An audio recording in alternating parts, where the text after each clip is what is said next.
Hello, ಯಾರೆಲ್ಲ ನನ್ನ ಚಾನೆಲ್ನ ಓಪನ್ ಮಾಡಿಬಿಟ್ಟು ಈ ವಿಡಿಯೋನ ನೋಡ್ತಾ ಇದ್ದೀರೋ ಎಲ್ರಿಗೂ ಸ್ವಾಗತ ಸುಸ್ವಾಗತ.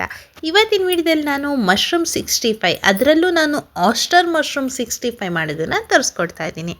ಬನ್ನಿ ಹಾಗಿದ್ರೆ ವಿಡಿಯೋನ ಶುರು ಮಾಡೋಣ. ವಿಡಿಯೋ ಶುರು ಮಾಡೋಕ್ಕೂ ಮುಂಚೆ ನನ್ನ ಚಾನಲ್ಗೆ ಹೊಸಬ್ರಾದರೆ ದಯವಿಟ್ಟು ಚಾನಲ್ಗೆ ಸಬ್ಸ್ಕ್ರೈಬ್ ಆಗಿಬಿಟ್ಟು ಪಕ್ಕದಲ್ಲಿರುವಂಥ ಬೆಲ್ ಐಕನ್ನ ಕ್ಲಿಕ್ ಮಾಡ್ಕೊಳ್ಳಿ. ಇದರಿಂದ ನಾನು ಹಾಕೋ ವೀಡಿಯೋಸ್ ನೋಟಿಫಿಕೇಷನು ನಿಮಗೆ ಮೊದಲಿಗೆ ಬರುತ್ತೆ.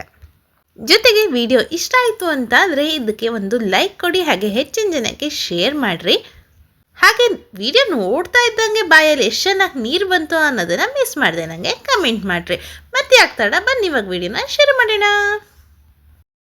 ಮೊದಲಿಗೆ ಒಂದು ಬೌಲ್ನ ತೊಗೊಂಬಿಟ್ಟು 2 ಸ್ಪೂನ್ ಆಗೋಷ್ಟು ಅಕ್ಕಿ ಹಿಟ್ಟು, 3 ಸ್ಪೂನ್ ಆಗೋಷ್ಟು ಕಡಲೆ ಹಿಟ್ಟು, 1 ಸ್ಪೂನ್ ಆಗೋಷ್ಟು ಧನಿಯಾ ಪೌಡ್ರು, ಅರ್ಧ ಸ್ಪೂನ್ ಆಗುವಷ್ಟು ಕಾಳು ಮೆಣಸಿನ ಪುಡಿ, 1 ಸ್ಪೂನ್ ಆಗೋಷ್ಟು ಗರಂ ಮಸಾಲೆ, 2 ಚಮಚ ಖಾರದ ಪುಡಿ, 1 ಸ್ಪೂನ್ ಆಗುವಷ್ಟು ಶುಂಠಿ ಬೆಳ್ಳುಳ್ಳಿ ಪೇಸ್ಟ್ನ ಹಾಕ್ಕೊಂಡು ಹಾಗೆ ಮಿಕ್ಸ್ ಮಾಡ್ಕೊಂಬಿಟ್ಟು ಸ್ವಲ್ಪ ರುಚಿಗೆ ಬೇಕಾದಷ್ಟು ಉಪ್ಪು, 1 ಲಿಂಬೆ ಹಣ್ಣನ್ನು ಹಾಕ್ಕೊಂಡು ಕಲಿಸ್ಕೊಬೇಕಾಗತ್ತೆ. ನಿಂಬೆ ಹಣ್ಣಿನ ರಸ ನಮಗೆ ಸಾಕಾಗೋದಿಲ್ಲ ಕಲಸೋದಕ್ಕೆ, ಅದಕ್ಕೆ ಸ್ವಲ್ಪನೇ ನೀರು ಸೇರಿಸ್ಕೊತಾ ಇದನ್ನು ನಾವು ಮಿಕ್ಸ್ ಮಾಡ್ಕೊಬೇಕಾಗತ್ತೆ. ಒಂದೇ ಸಲಕ್ಕೆ ನೀರು ಹಾಕ್ಕೊಂಡು ತುಂಬ ತೆಳ್ಳಗೆ ಮಾಡ್ಕೊಳ್ಳೋದಕ್ಕೆ ಹೋಗಬೇಡಿ. ಸ್ವಲ್ಪ ನೀರು ಹಾಕ್ಕೊಂಡು ಕಲ್ಸ್ಕೊಳ್ತಾ ಬರಬೇಕಾಗತ್ತೆ. ಇದರಲ್ಲಿ ಗಂಟು ಇಲ್ದಿದ್ದಂಗೆ ನೋಡ್ಬಿಟ್ಟು ಚೆನ್ನಾಗಿದನ್ನ ಕಲ್ಸ್ಕೊಳ್ಳಿ. ತೀರಾ ತೆಳ್ಳಗೆ ಮಾಡೋದಕ್ಕೆ ಹೋಗ್ಬೇಡಿ, ಇಷ್ಟು ದಪ್ಪ ಇದ್ರೆ ಸಾಕಾಗತ್ತೆ.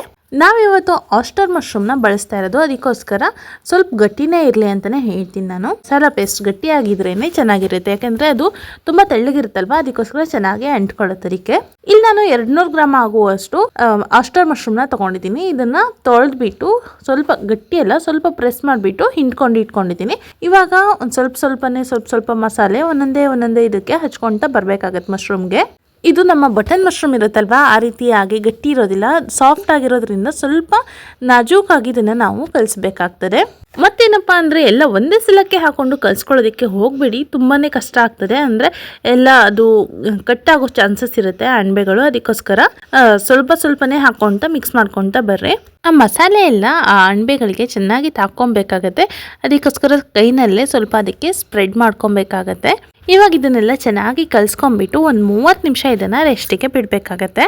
ಈಗ ಇದನ್ನು ನಾನು ರೆಸ್ಟಿಗೆ ಬಿಡ್ತಾ ಇದ್ದೀನಿ. ಇದನ್ನು 30 ನಿಮಿಷ ಆದ್ರ ಮೇಲೆ ಇವಾಗ ನಾನು ಓಪನ್ ಮಾಡ್ತಾ ಇದ್ದೀನಿ. ನೋಡಿ, ಸ್ವಲ್ಪ ನೀರೆಲ್ಲ ಬಿಟ್ಕೊಂಡಿದೆ. ಇದನ್ನು ಒಂದ್ಸಲ ಚೆನ್ನಾಗಿ ಮತ್ತೆ ಮಿಕ್ಸ್ ಮಾಡ್ಕೊಬೇಕಾಗತ್ತೆ. ಇವಾಗ ಎಣ್ಣೆ ಕಾಯಿಸೋದಕ್ಕೆ ಇಟ್ಕೊಂಡಿದ್ದೀನಿ. ಎಣ್ಣೆ ಕಾಯಿಸೋದಕ್ಕೆ ಇಟ್ಕೊಂಡ್ಬಿಟ್ಟು ಮೀಡಿಯಮ್ ಟು ಲೋ ಫ್ಲೇಮ್ನಲ್ಲಿ ಇದನ್ನು ಒಂದ್ಸಲ ಫ್ರೈ ಮಾಡ್ಕೊಬೇಕಾಗತ್ತೆ. ಇವಾಗೆಲ್ಲ ಒಂದೊಂದಾಗೆ ಹಾಕ್ಕೊಳ್ತಾ ಇದ್ದೀನಿ. ಹಾಕಿದ ತಕ್ಷಣ ಇದನ್ನು ತಿರುಗೋದಕ್ಕೆ ಹೋಗಬೇಡಿ. ಒಂದು 30 ಸೆಕೆಂಡ್ ಬಿಟ್ಟರೆ ತಾನಾಗೆ ಅದು ಮೇಲೆದ್ದು ಬರೋದಕ್ಕೆ ಶುರು ಆಗುತ್ತೆ. ಆ ಟೈಮ್ನಲ್ಲಿ ಇದನ್ನು ನಾವು ಮತ್ತೊಂದು ಸಲ ತಿರುವು ಹಾಕ್ಕೊಂಡ್ಬಿಟ್ಟು ಇದನ್ನು ಫ್ರೈ ಮಾಡ್ಕೊಬೇಕಾಗತ್ತೆ. ಇವಾಗ ಮತ್ತೊಂದು ಸೈಡ್ನಲ್ಲಿ ತಿರುವು ಹಾಕ್ಕೊಂಡ್ಬಿಟ್ಟು ಫ್ರೈ ಮಾಡಿದ್ದು ಆಗಿದೆ. ಇವಾಗ ಇದನ್ನು ತೆಗೆದುಬಿಟ್ಟು ಒಂದು ಟಿಶ್ಯೂ ಪೇಪರ್ ಮೇಲೆ ಇಲ್ಲ ಎಣ್ಣೆ ಇಳ್ದು ಹೋಗುವಂಥ ಜಾಲರಿ ಇದ್ರೆ ಅದರಲ್ಲಿ ಹಾಕಿಡ್ರಿ. ಮತ್ತೆ ಇದನ್ನ ನಾವು ಸೆಕೆಂಡ್ ರೌಂಡ್ ಫ್ರೈ ಮಾಡ್ಬೇಕಾಗತ್ತೆ. ಅವಾಗ ನಮಗಿದು ಕುರ್ಕುರಿಯಾಗಿ ಅಂದರೆ ಕರುಮ್ ಅಂತ ಅಂತೀವಲ್ವಾ, ಆ ರೀತಿಯಾಗಿ ಬರ್ತದೆ. ಇವಾಗ ಎಣ್ಣೆ ಎಲ್ಲ ಇಳ್ದು ಹೋದ್ರ ಮೇಲೆ ಮತ್ತೊಂದ್ಸಲ ಇದನ್ನು ನಾನು ಫ್ರೈ ಮಾಡ್ಕೊಳ್ತಾ ಇದ್ದೀನಿ. ಈ ಟೈಮ್ ನಾನು ಫ್ಲೇಮ್ನ ಹೈನಲ್ಲಿ ಇಟ್ಕೊಂಡು ಫ್ರೈ ಮಾಡ್ಕೊಳ್ತಾ ಇರೋದು. ಇವಾಗ 1 ನಿಮಿಷ ಫ್ರೈ ಮಾಡಿದರೆ ಸಾಕಾಗತ್ತೆ. ಈಗ 1 ನಿಮಿಷ ಆಗಿದೆ. ಇವಾಗ ಇದನ್ನು ನಾನು ತೆಗಿತಾ ಇದ್ದೀನಿ. ಈ ಮಶ್ರೂಮ್ 65 ಅಂತೂ ಯಾವುದೇ ರೀತಿಯಾಗಿರುವಂಥ ನಾನ್ ವೆಜ್ ಅಂದರೆ ಚಿಕನ್ ಕಬಾಬ್ ಆಗಲಿ, ಫಿಶ್ ಫ್ರೈ ಆಗಲಿ, ಯಾವುದಕ್ಕೂ ಏನು ಕಮ್ಮಿ ಇಲ್ಲ ಅಂತಲೇ ಹೇಳ್ಬೋದು. ಅಷ್ಟು ಚೆನ್ನಾಗಾಗತ್ತೆ, ಬಾಯಲ್ಲಿಟ್ಟರೆ ಅಲ್ಲೇ ಆಹಾ ಜನ್ಮ ಪಾವನ ಸ್ವರ್ಗ ಮುರೇಗೇಣು ಅನ್ಬೇಕು, ಆ ರೀತಿಯಾಗಿರೋಂಥ ರುಚಿ ಕೊಡುತ್ತೆ ಬಾಯಿಗೆ ಮಾತ್ರ. ಯಾರಾದರೂ ಮಶ್ರೂಮ್ ತಿಂದೇ ಇದ್ದವರಿದ್ದರೆ ಅವ್ರು ದಯವಿಟ್ಟು ಬೇರೆ ಯಾವುದಾದ್ರೂ ತರಕಾರಿ ಹಾಕೊಂಡ್ಬಿಟ್ಟು, ಅಂದರೆ ಆಲೂಗೆಡ್ಡೆ ಆಗಲಿ, ಹೂಕೋಸಾಗಲಿ, ಈ ರೀತಿಯಾಗಿರುವಂತಹ ತರಕಾರಿನ ಹಾಕಿಬಿಟ್ಟು ಒಂದ್ಸಲ ಟ್ರೈ ಮಾಡಿರಿ. ರುಚಿ ಮಾತ್ರ ಅದ್ಭುತ ಅಂತಲೇ ಹೇಳ್ಬೋದು. ನೋಡಿದ್ರಲ್ಲ, ಇವತ್ತಿನ ವಿಡಿಯೋ ಇಷ್ಟೇನೆ. ನಿಮಗೆ ಇವತ್ತಿನ ವಿಡಿಯೋ ಇಷ್ಟ ಆಗಿದೆ ಅಂತ ಅಂದ್ಕೊಳ್ತಾ ಇವತ್ತಿನ ವಿಡಿಯೋನ ಮುಗಿಸ್ತಾ ಇದ್ದೀನಿ. Love you all, bye bye.